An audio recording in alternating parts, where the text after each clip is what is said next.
हाँ जी, बीच में meeting hang हो गई थी, तो मैं दोबारा से स्टार्ट कर रहा हूँ। तो आपका रिक्रूटमेंट और सिलेक्शन के बीच में डिफरेंस क्या है?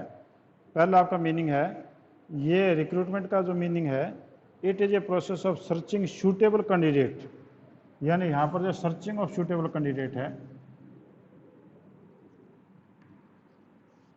सर्चिंग ऑफ सूटेबल कैंडिडेट, इसमें तो सूटेबल कैंडिडेट को सर्च करने का काम होता है रिक्रूटमेंट में, यानी हमने उसको अपॉइंट नहीं किया, वी ओनली सर्च। सेकंड है सिलेक्शन है, it is a process of screening and selecting, ये आपका जो है screening and selecting most appropriate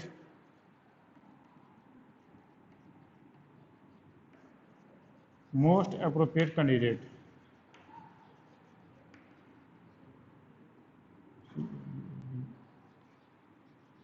जो इसमें तो आपका केवल सर्च करना था, इसके अंदर स्क्रीन करके उसको जो मोस्ट अप्रोप्रिएट कैंडिडेट को जो है वो लागू हमने अपॉइंट करना, सिलेक्शन करना होता है।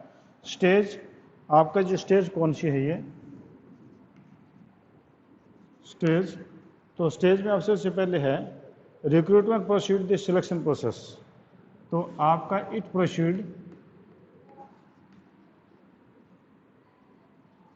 Selection process.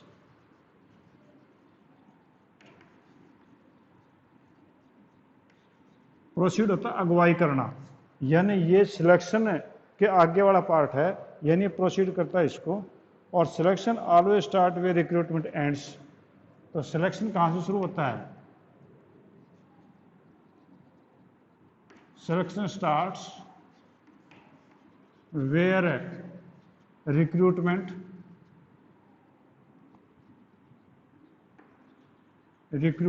एंड्स, सिलेक्शन वहीं से शुरू होता है जहां आपका रिक्रूटमेंट एंड हो गया। यानी आपका सिलेक्शन जो रिक्रूटमेंट है वो क्या है, वो प्रोसेस आपका जो है वो प्रोसीड करता है सिलेक्शन प्रोसेस को, यानी सिलेक्शन से पहले आपका रिक्रूटमेंट आता है, ये स्टेज है इसकी। जबकि ये यहाँ पर है कि जहाँ पर रिक्रूटमेंट खत्म हो गया वहीं पर आपका जो स्टार्ट होता है आपका सिलेक्शन प्रोसेस। ठीक है। Nature, it is of positive nature,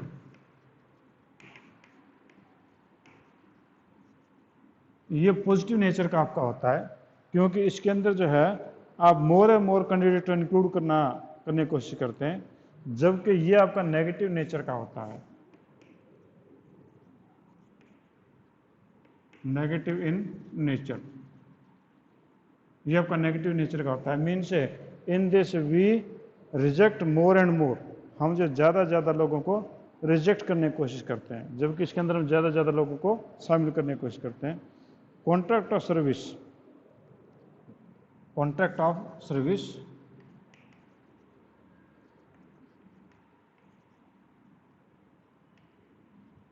इसमें नो कॉन्ट्रैक्ट,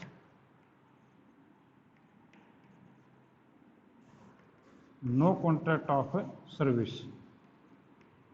इसमें सर्विस का कोई कॉन्ट्रैक्ट नहीं होता, यानी किसी प्रकार की नौकरी के लिए कोई सर्विस कॉन्ट्रैक्ट नहीं किया जाता। जबकि इसमें जो है कि there is contract, there is a contract between employer and employee, employer and employee. आपके सिलेक्शन में जो है एक कॉन्ट्रैक्ट भी लास्ट में आता है कि जब उसको अपॉइंट कर लिया जाता है तो उनका एक कॉन्ट्रैक्ट होता है कि आपको क्या सैलरी दी जाएगी, कितना काम दिया जाए, कितनी छुट्टियां दी जाएंगी, वो चीज़ें आपकी आती हैं। तो यानी आपका जो डिफरेंस मैंने करवाया, क्योंकि मीटिंग में थोड़ी दिक्कत आ गई थी, मुझे नहीं पता कि अभी मीटिंग सही चल रही कि नहीं चल रही है, पर क्योंकि दिक्कत आ गई थी तो अभी जब मैं उसको दोबारा से दोहरा रहा हूँ इस चीज़ को ही, तो इसलिए आप दोबारा से फिर मैं बता दूँ कि हो सकता है कि आपकी मीटिंग के दौरान आपने ना सुना हो। तो पहला डिफरेंस मीनिंग, इसका जो रिक्रूटमेंट का मीनिंग होता है कि सर्चिंग करना सूटेबल कैंडिडेट्स को, सूटेबल कैंडिडेट को सर्च करना, खोज करने की कोशिश करना, ये आपकी कहलाती है रिक्रूटमेंट। जबकि जो सर्च किए उन लोगों को स्क्रीन करना और उनको सिलेक्शन करना, उनको जो सर्च किए थे उनको स्क्रीन और सेलेक्ट करके मोस्ट अप्रोप्रिएट कैंडिडेट को रखना, ये सिलेक्शन का काम है। स्टेज, ये इट प्रोसीड है द सिलेक्शन प्रोसेस, ये सिलेक्शन से पहले होती है। और जबकि सिलेक्शन जो है, selection starts where recruitment ends, जहाँ पर रिक्रूटमेंट एंड होती है वहीं से आपका सिलेक्शन शुरू होता है। ठीक है। नेचर, ये पॉजिटिव नेचर की है, means more and more persons are included here. जबकि ये आपका नेगेटिव नेचर की है कि more and more persons are rejected, इसमें तो हम ज़्यादा लोगों को रिजेक्ट करने की कोशिश करते हैं, इसमें ज़्यादा लोगों को शामिल करने की कोशिश करते हैं। Contract of service, no contract of service, इसमें सर्विस का कोई कॉन्ट्रैक्ट नहीं था किसी प्रकार का, only you call for the applications, not for any type of the job. जबकि इसके अंदर जो है there is a contract between employer and employee, तो यहाँ पर आपका कॉन्ट्रैक्ट होगा क्योंकि सिलेक्शन का लास्ट एंड जो रिजल्ट है वो किसी एम्प्लॉय को काम पे लगाना होता, तो वहाँ पर नेचुरली कॉन्ट्रैक्ट उनका होगा। ठीक है जी। तो ये आपके थे, इसमें कोई ऐसा पॉइंट आप पूछना चाहते थे आप मेरे से पूछिए। ठीक है, वैसे तो ईजी चीज़ें कोई खास नहीं है। नेक्स्ट आपके पास में एक बहुत ही अच्छा पॉइंट आ रहा है और वो आपका ट्रेनिंग एंड डेवलपमेंट। ठीक है, दोनों वर्ड एक जैसे दिख रहे हैं, हालांकि मैंने पहले भी आपको इसके बारे में कई बार जब बताया है कि ट्रेनिंग है जब वो क्या चीज़ है और डेवलपमेंट आपकी क्या चीज़ है, ट्रेनिंग किन को दी जाती है और डेवलपमेंट किन का किया जाता है। तो ये चीज़ें जो है हम अभी डिस्कस करेंगे। नया टॉपिक हमारे पास में है, that is a training and development.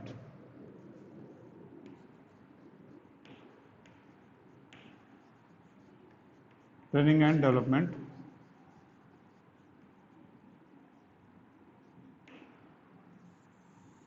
तो ट्रेनिंग एक अलग वर्ड है और डेवलपमेंट एक अलग वर्ड है। ठीक है, दोनों जो लगते तो सिनोनिमस ही हैं और वैसे कुछ हद तक सिनोनिमस ही है, पर कैटेगरी का डिफरेंस इसमें। तो आपका जो मीनिंग क्या है, training means equipping the employee with the required skill to perform the job, the candidate sent for training so that they can perform the job in expected manner. ठीक है, यानी इसका जो मीनिंग है जो बना, उसको मीनिंग को देखो, मीनिंग में क्या कहना चाहता है ये, मीनिंग में ये बोलना चाह रहा, डेफिनेशन पढ़ के देखिए।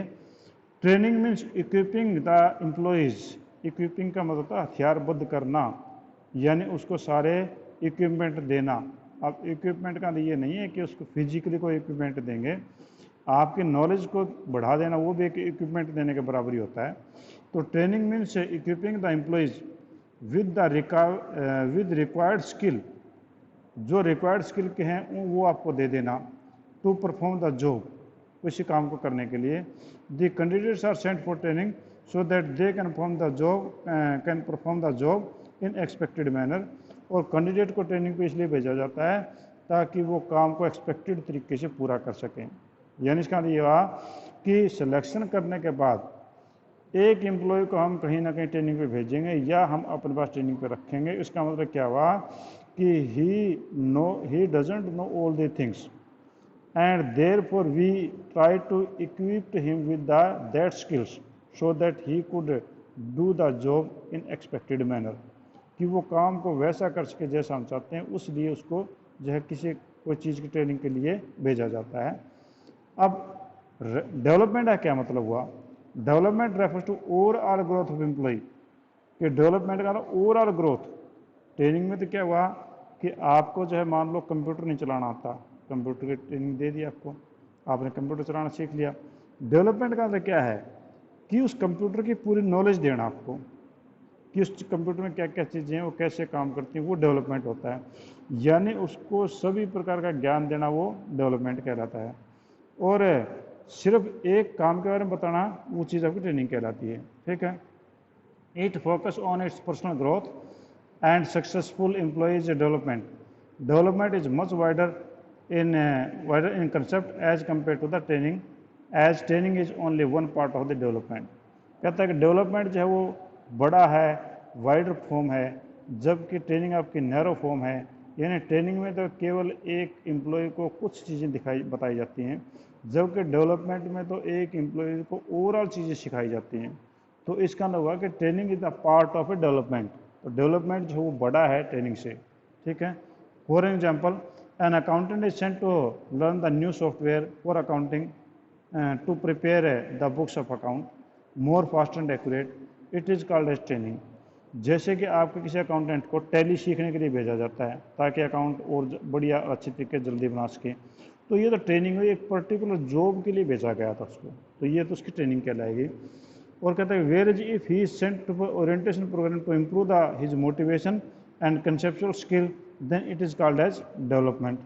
और अगर उसको हम भेजते हैं एक ऐसे ओरिएंटेशन प्रोग्राम में जहाँ पर उसको मोटिवेशन भी मिलेगा, ये काम करोगे तो आपको ये फ़ायदा होगा, और उसके जो कंसेप्ट भी क्लियर हो जाते हैं ताकि वो अपने अकाउंट्स को और अच्छे तरीके से कर सके। तो यानी एक बंदे को मोटिवेशन भी मिला, साथ साथ में उसको नया काम भी सीखने को मिला, तो ये आपका कहलाएगा डेवलपमेंट। यानी अब आप समझ गए होंगे ट्रेनिंग का मतलब ये हुआ कि ट्रेनिंग का मतलब टू गिव द नॉलेज और skill of a particular job, किसी पर्टिकुलर जॉब की नॉलेज या स्किल देना, वो एक आपकी कहलाती है ट्रेनिंग, ठीक है। और जैसे कि आपका जो एक अकाउंटेंट जो है वो टैली सीखने के लिए जाता है, वो टैली सीख करके वापस आ जाता है, तो वो उसकी ट्रेनिंग कहलाएगी।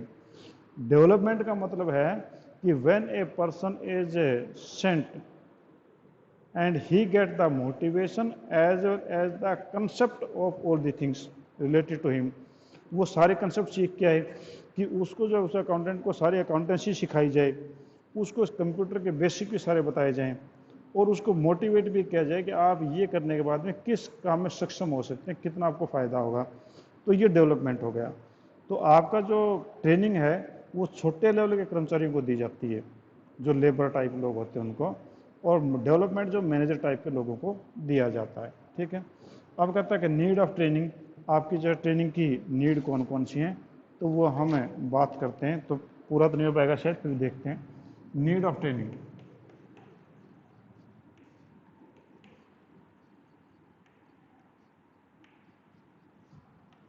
नीड ऑफ ट्रेनिंग है पहला रेड्यूस्ड लर्निंग टाइम।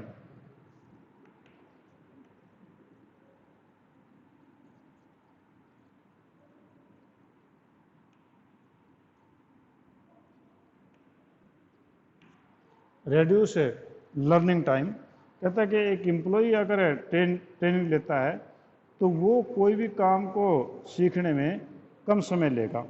अगर अनट्रेंड आदमी को हम काम की कहेंगे तो वो उसको ज़्यादा जल्दी नहीं सीख पाएगा, जबकि एक ट्रेंड आदमी को जब काम की बताएंगे तो वो जल्दी सीख पाता है।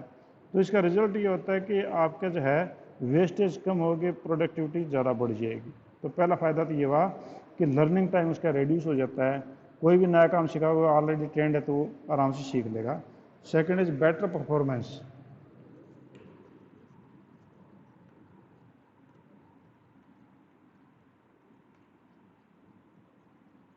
बेटर परफॉर्मेंस यानी उसकी कार्य क्षमता जो है वो बढ़ेगी, कि नेचुरली जब ट्रेनिंग होगी तो he will get the good things in the training and he will have the good capable qualities, तो वो भी उसके पास में अच्छी आ जाएंगी, उसका एक एक्सपीरियंस हो जाएगा, और नेचुरली उससे उसका एक्सपीरियंस के कारण से आपका जो है बेटर परफॉर्मेंस उसकी होगी। क्योंकि एक आदमी जो काम करना ही नहीं जानता, अगर वो ट्रेनिंग लेके आएगा तो नेचुरली वो अच्छा काम कर पाएगा। Next is attitude formation.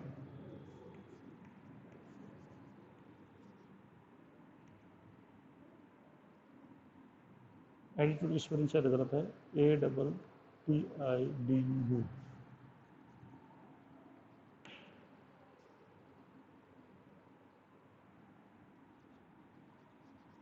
Attitude formation, आपका एटीट्यूड फॉर्मेशन भी जो है इससे होता है कि ट्रेनिंग है और जो डेवलपमेंट है उससे जो आपका एम्प्लॉय जो मोल्ड हो जाता है, और उसका जो पॉजिटिव एटीट्यूड हो जाता है ऑर्गेनाइजेशन के लिए, क्योंकि वो इस प्रकार से उसको मोटिवेट किया जाता है, उसको इनिशिएटिव मिलता है, और उसको जो बेटर सपोर्ट वो करना सीख जाता है। इस प्रकार से एम्प्लॉय का जो एटीट्यूड है वो भी आपका चेंज हो जाता है, वो आपके बिजनेस के प्रति और ऑर्गेनाइजेशन के प्रति ज़्यादा लॉयल हो जाता है।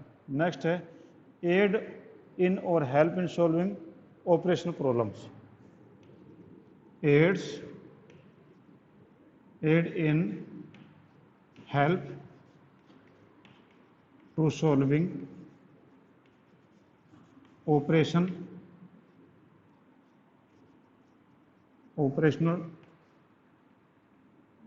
फंक्शंस।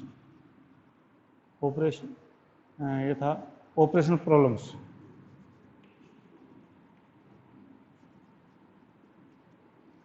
आपका इससे ये भी फायदा होता है कि एक कर्मचारी जब कोई आपकी ट्रेनिंग दे के आता है तो नेचुरली जब आपके कोई बिजनेस ऑर्गेनाइजेशन ऑपरेशंस की यानी कोई काम में प्रॉब्लम आती हैं तो वो जो है उन प्रॉब्लम को सोल्व कर सकता है, ठीक है, क्योंकि उसको उन सारी समस्याओं के बारे में पता होता है। तो आपकी जैसे ऑर्गेनाइजेशनल प्रॉब्लम कौन कौन सी होती हैं कि आपके कई बार जब एब्सेंटिज्म बढ़ जाते हैं, आपके वेस्टेज ऑफ रिसोर्स होता है, डिससेटिस्फेक्शन होता है एम्प्लॉयज़ के अंदर, और आपका जो है टीम वर्क की कमी होती है। तो इस प्रकार से इन चीज़ों को अगर ख़त्म करना है तो उनको ट्रेनिंग दिला दो तो ये सारी की सारी चीज़ें ख़त्म हो जाएंगी और वो फिर हमारे एक प्रकार से हेल्पिंग हैंड हो जाएंगे। जो ऑर्गेनाइजेशनल प्रॉब्लम जो आती है उनको में वो हेल्प हमारी कर पाएंगे। ठीक है जी, तो आज हम इतना ही कर लेते हैं क्योंकि नेक्स्ट क्लास का टाइम आपका हो गया है, तो नेक्स्ट टीचर आपको वेट करता होगा। ठीक है जी, thank you, have a nice day.